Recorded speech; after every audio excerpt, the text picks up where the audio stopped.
Un jour, je parlais avec mon jardin parce qu'on regardait une émission sur YouTube. Il y avait un grand homme de Dieu, prophète. Il y avait des milliers de gens autour de lui et il prophétisait, c'était très puissant. J'ai dit à ma chérie, en tout cas, vraiment, ça me donne envie de rentrer encore dans ma chambre, aller prier. Ce que j'ai vu était trop beau.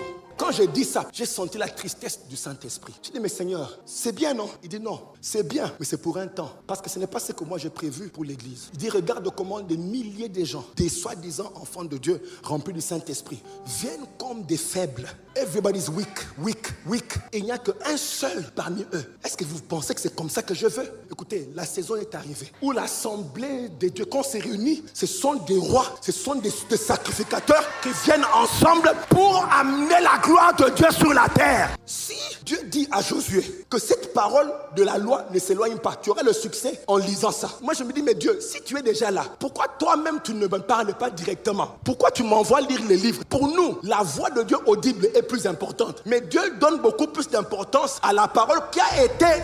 Il dit à Josué, si tu ne lis pas, tu ne vas pas avoir le succès. Alors non, ne lis pas. Ces choses-là vont changer. Je vous dis que je parle parce que ces choses ont déjà commencé à changer. Dieu n'est pas en train de mettre de côté le ministère ou du prophète ou de celui qui a le don de guérison. Mais pas ça de côté. Mais ce qu'il veut, c'est que nous, on puisse former les gens à atteindre cette dimension des champions. Comme ça, tout le monde, c'est une armée des champions. Est-ce que vous comprenez? Dieu veut que tu puisses connaître la parole de la prophétie. Comme ça, même si on ne prophétise pas sur toi, tu connais déjà la prophétie. D'ailleurs, écoutez, entre nous, ok? Si nous devons tous attendre qu'un prophète nous parle. Vous savez combien de services où j'ai été attendant que le prophète puisse me localiser et puis ce n'est pas arrivé. Je suis entré avec mon souci, je suis rentré avec. Parce que le prophète a localisé tout le monde, même mon voisin. Je me rappelle une fois, j'ai payé mon billet d'avion. Parce qu'il y avait un prophète quelque part, je devais aller. Mais vous savez de quoi je parle? J'arrive, premier jour, le prophète tombe malade. Donc il n'est pas venu. Imagine maintenant la dépression que j'ai. J'étais venu pour recevoir une parole. C'était 3 jours. Hein. Premier jour. Non, excusez-nous, le prophète n'est pas là, donc aujourd'hui on va adorer. Je vous assure que je n'ai pas adoré. J'ai dit, moi je suis...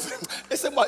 Bon, si je suis seul, il n'y a pas de problème. Si toi tu es... Bon, moi, je n'ai pas adoré. Je dois avoir écouté la prophétie. Ok, il avait le flou, la grippe. Donc j'ai dit, bon, de toute manière, il y a de l'espoir. Deuxième jour. Moi, je ne cherche pas Dieu. Je cherche s'il est venu. Voilà, je vois des gens qui sont sincères comme moi. Merci, merci. Tu viens à l'église. C'est pas l'histoire de Dieu. Oui, le prophète. Et puis je regarde. Je vois la chaise où je sais que le prophète peut s'asseoir là-bas. Vide. Donc je suis assis, tous les services, j'ai croisé les bras comme ça. 3e jour, j'ai dit, bon, je me suis dit, normalement, la grippe peut prendre 3 jours. Ils ont adoré. 15 minutes, 30 minutes. Cette fois-ci, ils se sont dit, n'annonçons même plus, adorons seulement. Après 1 heure, j'ai compris que le prophète ne sera pas là.